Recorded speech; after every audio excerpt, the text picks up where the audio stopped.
అందరికీ నమస్కారం. Welcome to Leo news. Kodela Sivaprasad గారు పల్నాడుకి సంబంధించి ఒక బలమైన లీడర్గా చెప్పుకుంటూ ఉంటారు. అయితే ఈయన 2014 నుంచి 19 వరకు అప్పటి నవ్యాంధ్రప్రదేశ్కి తొలి స్పీకర్గా పనిచేశారు. ఎప్పుడైతే 2019లో తెలుగుదేశం పార్టీ ఓటమి పాలైపోయి జగన్మోహన్ రెడ్డి గారి ప్రభుత్వం అధికారంలోకి వచ్చిందో, అధికారంలోకి వచ్చిన కొద్ది రోజులకే ఈయన చేసుకొని చనిపోవడం జరిగింది.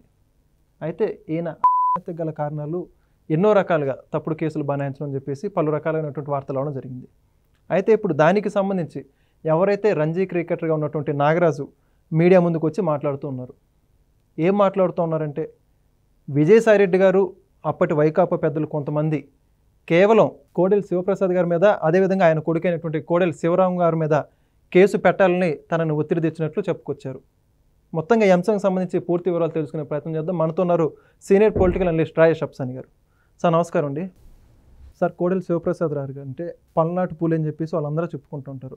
నిజంగా చాలా గౌరవప్రదంగా బతికినటువంటి వ్యక్తి.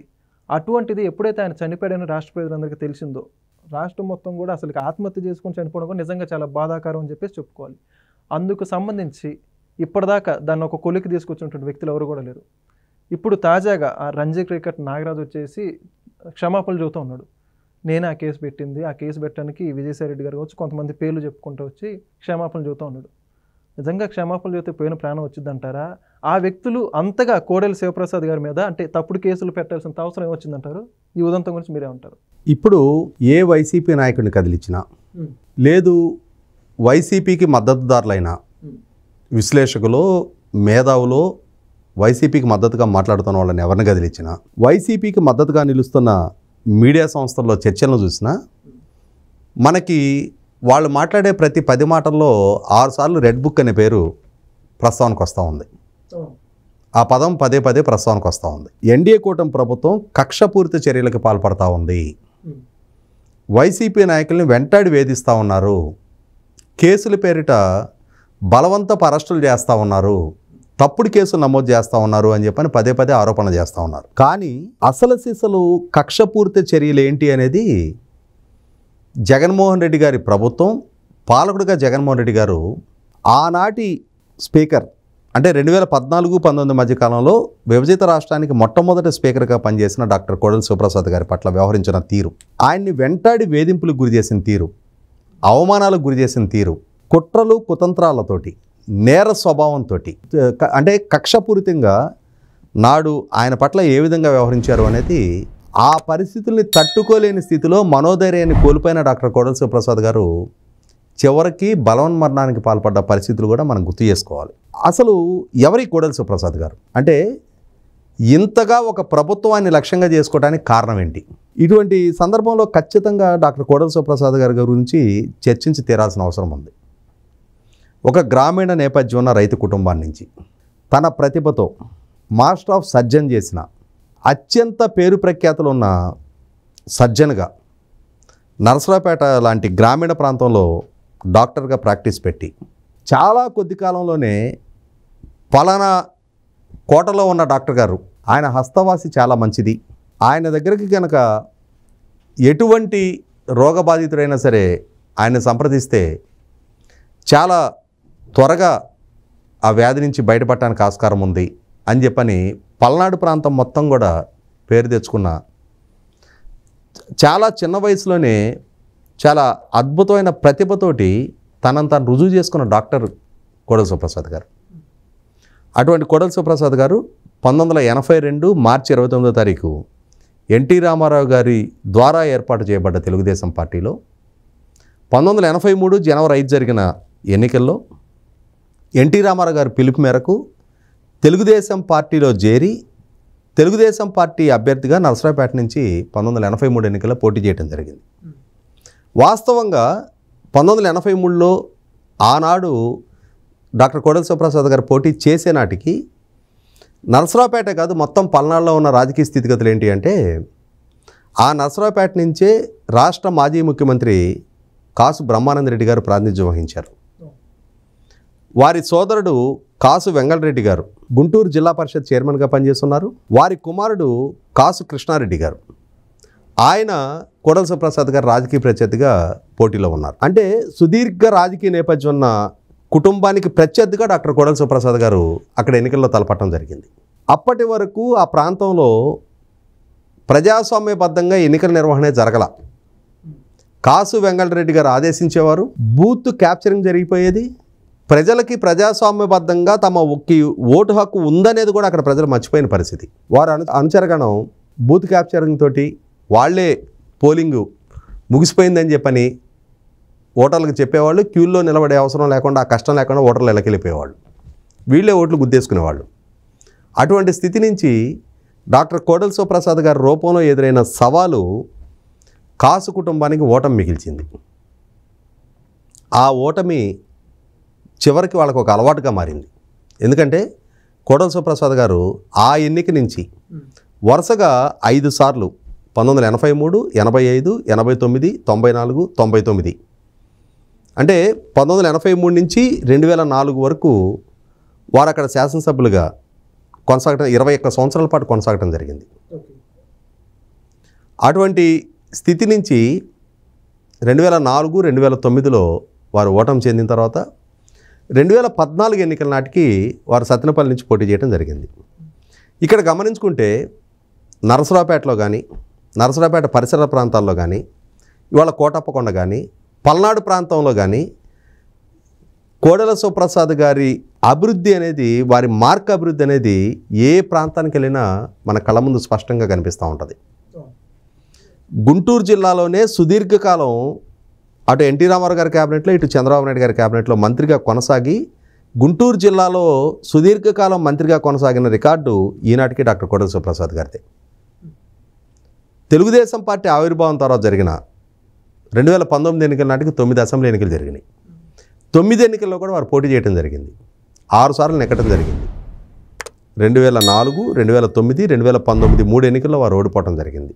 అంటే దశాబ్దాల తరబడి ప్రజలతో మమేకమైన నాయకుడిగా, 6 సార్లు ప్రత్యక్షంగా ఎన్నికల్లో నెగ్గిన, ప్రజాభిమానం కలిగిన నాయకుడిగా, సుదీర్ఘ రాజకీయ నేపథ్యం ఉన్న నాయకుడిగా జిల్లాకి, రాష్ట్రానికి డాక్టర్ కోడెల శివప్రసాద్ గారు చిరపరిచితులు. అటువంటి కోడెల శివప్రసాద్ గారు సేవల గురించి మాట్లాడుకోవాలి అని అంటే, ఇవాళ మనం హైదరాబాద్లో ఎన్టీఆర్ ట్రస్ట్ ద్వారా నిర్వహణ జరుగుతూ ఉన్న బసవతారక క్యాన్సర్ హాస్పిటల్కి మొట్టమొదటి చైర్మన్ వారే. వారు చైర్మన్గా ఉన్న రోజునే ఆ హాస్పిటల్ నిర్మాణం, ఆ హాస్పిటల్ ఇవాళ అంతటి వైభవంగా దేశంలో 4th లార్జెస్ట్ క్యాన్సర్ హాస్పిటల్గా చాలామంది అవ్వగలుగుతుంది అని అంటే 100కి 100 రూపాయలు ఆ భూమికి సిద్ధం చేసింది డాక్టర్ కోడెల శివప్రసాద్ గారు. అంటే రాజకీయ నాయకుడిగా, డాక్టర్గా, అడ్మినిస్ట్రేటర్గా, పాలకుడిగా దశాబ్దాల తరబడి ప్రజల మీద అంతటి బలమైన ముద్రేసిన నాయకుడు విభజన జరిగిన రాష్ట్రానికి మొట్టమొదటి స్పీకర్గా వారి సేవలు అందించడం జరిగింది. ఇక్కడ నాడు ప్రతిపక్ష నాయకుడు కన్నా జగన్మోహన్ రెడ్డి గారితో, వాస్తవంగా జగన్మోహన్ రెడ్డి గారికి కోడెల శివప్రసాద్ గారితో రాజకీయ వైరుధ్యాలు మొదలైనవి అని చెప్పుకోవాలి. ఎందుకంటే కోడెల శివప్రసాద్ గారు జగన్మోహన్ రెడ్డి గారి తండ్రి రాజశేఖర రెడ్డి గారితో తలపడి ఉన్నారు. అంతకుముందు రాజశేఖర రెడ్డి గారి కన్నా ముందున్న కాసు బ్రహ్మానంద రెడ్డి గారి కుటుంబంతో తలపడి ఉన్న నాయకుడు. కాబట్టి కోడెల శివప్రసాద్ గారు జగన్మోహన్ రెడ్డితో తలపడలా. జగన్మోహన్ రెడ్డి కోడెల శివప్రసాద్ గారిని రాజకీయ ప్రత్యర్థిగా భావించడానికి దారితీసిన పరిస్థితులు ఏంటి అంటే, ఆనాడు వైసీపీ పార్టీ నుంచి 23 శాసనసభ్యులు తెలుగుదేశం పార్టీలో ఫిరాయించిన నేపథ్యంలో వారికి సంబంధించిన డిస్క్వాలిఫికేషన్ పిటిషన్స్ కోడెల శివప్రసాద్ గారు స్పీకర్గా పర్సూ చేయలేదు అన్న అంశాన్ని దృష్టిలో పెట్టుకొని ఒక రకమైన కక్ష జగన్మోహన్ రెడ్డి గారు కోడెల శివప్రసాద్ గారి మీద పెంచుకోవడం జరిగింది. ఆ నేపథ్యంలోనే 2019లో జగన్మోహన్ రెడ్డి గారు అధికారంలోకి వచ్చిన తర్వాత ఆయన పాలకుడిగా పదవి బాధ్యతలు చేపట్టిన తర్వాత ఏం చెప్తాడు ఇవాళ ఆయన? ఎన్డీఏ కూటమి ప్రభుత్వం వైసీపీ నాయకుల పట్ల కక్షపూరితంగా వ్యవహరిస్తుంది అని చెప్తున్నాడు. భయము, పక్షపాతము, రాగద్వేషాలకు అతీతంగా పరిపాలన చేస్తానని చెప్పని రాజ్యాంగం మీద ప్రమాణ స్వీకారం చేసిన జగన్మోహన్ రెడ్డి గారు తాను పదవి బాధ్యతలు చేపట్టిన వెంటనే మొట్టమొదటిగా టార్గెట్ చేసుకుంది డాక్టర్ కోడెల శివప్రసాద్ గారిని. ఆయన పాలనా బాధ్యతలు చేపట్టిన వెంటనే వ్యక్తిత్వానికి పాల్పడింది కోడెల శివప్రసాద్ గారి మీద. కేసుల పేరిట వేధింపులకు గురి చేసింది కోడెల శివప్రసాద్ గారిని. అవమాన భారాలకు గురి చేసింది కోడెల శివప్రసాద్ గారిని. చేయని తప్పుకి నిందలు మోపింది కోడెల శివప్రసాద్ గారిని. ఆ రోజున స్పీకర్గా ఉన్న కోడెల శివప్రసాద్ గారు ఉమ్మడి రాజధానిగా ఉన్న హైదరాబాద్లో అసెంబ్లీ కొనసాగుతున్న రోజుల నుంచి ఆంధ్రప్రదేశ్ రాష్ట్రంలో అమరావతిలో అసెంబ్లీ నిర్మాణం జరిగిన తర్వాత ఇక్కడి నుంచి అసెంబ్లీ ఫర్నిచరు ఆంధ్ర ప్రాంతానికి షిఫ్ట్ అయిన నేపథ్యంలో స్పీకర్ కార్యాలయంలో ఉన్న ఫర్నిచర్ కూడా అమరావతికి షిఫ్ట్ అయిన నేపథ్యంలో ఆ రోజు కొంత ఫర్నిచరు తన క్యాంప్ ఆఫీస్లో వినియోగించుకోవడం జరిగింది. ఆ వినియోగించుకున్న తర్వాత అధికార మార్పిడి జరిగిన తర్వాత తాను ఎన్నికల్లో ఓటమి చెందిన తర్వాత అప్పటి స్పీకర్ కార్యాలయానికి తమ్మినేని సీతారాం గారి దృష్టికి నా దగ్గర కొంత ఫర్నిచర్ ఉంది, ఈ ఫర్నిచర్ని మీరు విలువ గడితే దాన్ని పరిహారం చెల్లించడానికి సిద్ధంగా ఉన్నా, లేదు అని అంటే ఈ ఫర్నిచర్ మీరు తీసుకెళ్ళండి అని చెప్పని నాటి స్పీకర్ కార్యాలయానికి వారు లేఖ రాయటం జరిగింది. అయినా సరే దాన్ని పరిగణలోకి తీసుకొని నాటి వైసీపీ ప్రభుత్వం, నాటి స్పీకర్ కార్యాలయం, నాటి స్పీకర్ తమ్మినేని సీతారాం గారు నాటి అసెంబ్లీ కార్యదర్శి చేత ఒక జూనియర్ అసిస్టెంట్ చేత అసెంబ్లీ కార్యదర్శికి ఇచ్చిన ఆదేశాల మేరకు ఒక జూనియర్ అసిస్టెంట్ చేత కోడెల శివప్రసాద్ గారి మీద ఫర్నిచర్ దొంగ అని చెప్పని కేసులు నమోదు చేశారు.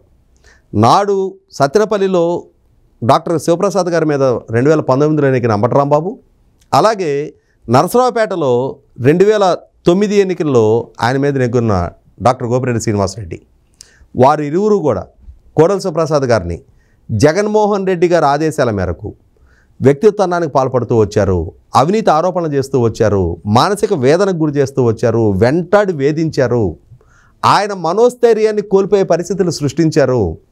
అక్కడితో ఆగకుండా ఆయన కుటుంబాన్ని కూడా లక్ష్యంగా చేసుకున్నారు, ఆయన సంతానాన్ని లక్ష్యంగా చేసుకున్నారు. ఇక్కడ ఒక అంశం గుర్తు చేసుకోవాలి. డాక్టర్ కోడెల శివప్రసాద్ గారికి 2 కుమారులు, 1 కుమార్తె. వారి చిన్న కుమారుడు డాక్టర్ సాయికృష్ణ సిద్దిపేట దగ్గర రోడ్డు ప్రమాదంలో తను చనిపోవడం జరిగింది.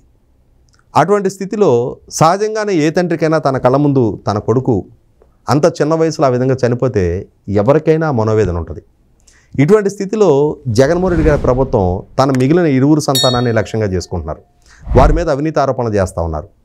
ఆ అవినీతి ఆరోపణలో భాగంగానే ఈ రంజీ క్రికెటర్ నాగరాజుని, ఎందుకంటే ఆ రోజు ఆంధ్ర క్రికెట్ అసోసియేషను అధ్యక్ష బాధ్యతలు విజయసాయిరెడ్డి కుటుంబ సభ్యుల చేతిలోకి చేరిపోవడం జరిగింది.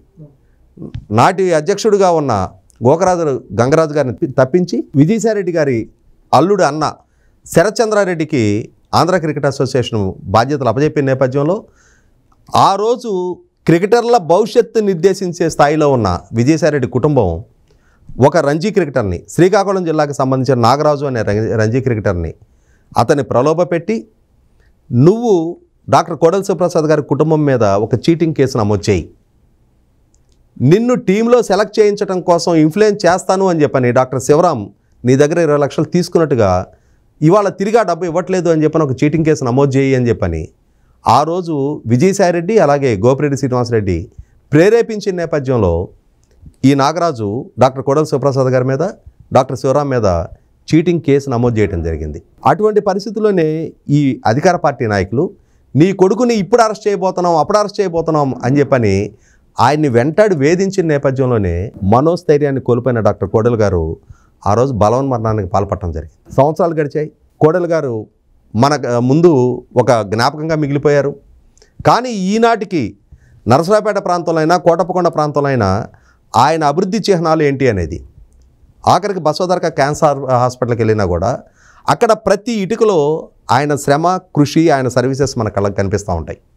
ఇటువంటి స్థితి నుంచి డాక్టర్ కోడెల శివప్రసాద్ గారు మన జ్ఞాపకాల నుంచి కూడా తెరమరుగు అవుతున్న సందర్భంలో ఇప్పుడు నాగరాజు మీడియా ముందుకు రావడం జరిగింది. మీడియా ముందుకు వచ్చి తాను స్వయంగా నరసరావుపేట పోలీసులను అప్రోచ్ అయ్యి, ఆ రోజు నేను నమోదు చేసిన కేసు తప్పుడు కేసు, నాటి వైసీపీ నాయకుల ప్రోద్బలంతో, వారి బెదిరింపులతో రంజీ క్రికెటర్గా నా భవిష్యత్తుని సుస్థిరం చేసుకోవాల్సిన దుస్థితిలో నేను ఆ రోజు ఆ కేసు నమోదు చేశాను అని చెప్పని పోలీసుని అప్రోచ్ అయిన నేపథ్యంలో పోలీసులు లోక్ అదాలత్లో ఆ కేసు విత్డ్రా చేయించుకోవడానికి మార్గం సుగమం చేసిన తర్వాత, కేసు విత్డ్రా చేసుకున్న తర్వాత మీడియా ముందుకు వచ్చి అతనే స్పష్టంగా చెప్పడం జరిగింది, విజయసాయిరెడ్డి, గోపిరెడ్డి శ్రీనివాసరెడ్డి బెదిరింపులతోటి నేను ఆ రోజు కేసు నమోదు చేయడం జరిగింది. వాస్తవంగా కోడెల శివరాం గారికి నాకు ఎటువంటి సంబంధ బాంధవ్యాలు లేవు, నేను ఆయనకి డబ్బు ఇవ్వడం జరగలేదు, నేను నమోదు చేసింది తప్పుడు కేసు. ఈరోజు నేను కోడెల శివప్రసాద్ గారి కుటుంబానికి క్షమాపణ చెప్తున్నానని అతను మీడియా ముఖంగా చెప్పడం జరిగింది. ఎస్, క్షమాపణ చెప్పావు, నీ పశ్చాత్తాపాన్ని వ్యక్తం చేస్తున్నావు, కానీ ఆ కుటుంబం ఎదుర్కొన్న అవమానాలకి, మోసిన నిందలకి, చనిపోయిన డాక్టర్ కోడెల శివప్రసాద్ గారి ప్రాణానికి విలువ ఎక్కడ? ఇవాళ వాళ్ళు చెల్లించిన మూల్యానికి ఎవరు జవాబు చెప్పాలి? కాబట్టి నాగరాజే స్వయంగా మీడియా ముందుకు వచ్చి అడ్మిట్ అయిన నేపథ్యంలో ఆ రోజు కోడెల శివప్రసాద్ గారు బలవన్మరణానికి పాల్పడటానికి కారకులుగా ఇవాళ విజయసాయిరెడ్డి, గోపిరెడ్డి శ్రీనివాసరెడ్డి ఎస్టాబ్లిష్ అవుతున్న నేపథ్యంలో ఖచ్చితంగా ప్రభుత్వం స్పందించాలి. ప్రభుత్వం కోడెల శివప్రసాద్ గారి మరణానికి బాధ్యులుగా కేసు నమోదు చేసి విజయసాయిరెడ్డిని, శ్రీనివాసరెడ్డిని, నాగరాజుని బుక్ చేయాలి.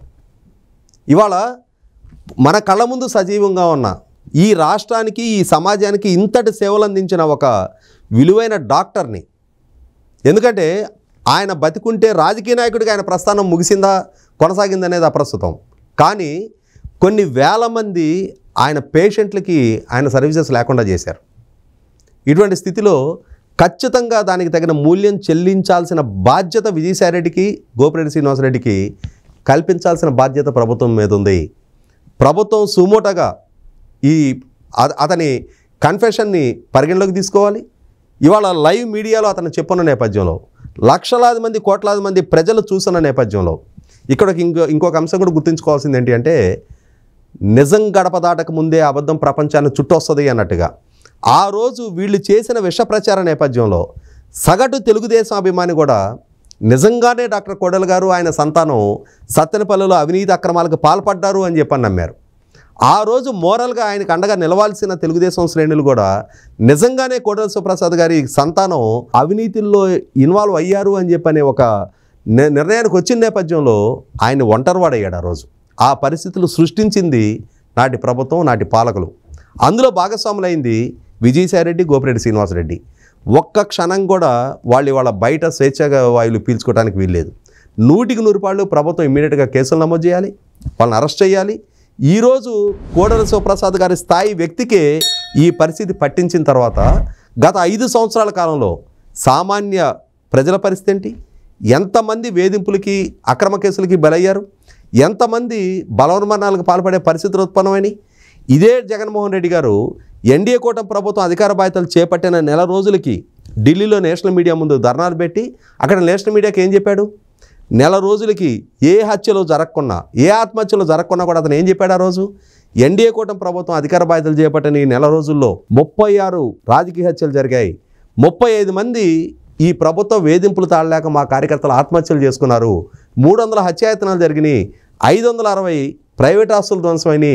490 ప్రభుత్వ ఆస్తులు ధ్వంసమైనవి అని చెప్పని అతను ఈ ప్రభుత్వాన్ని రద్దు చేసి రాష్ట్రపతి పాలన పెట్టాలని చెప్పని ఢిల్లీ వేదికగా నిరసన తెలియజేశాడు. నేషనల్ మీడియా ముందు రాష్ట్ర ప్రభుత్వ పరువు ప్రతిష్టలకు భంగం కలిగించే ప్రయత్నం చేశాడు.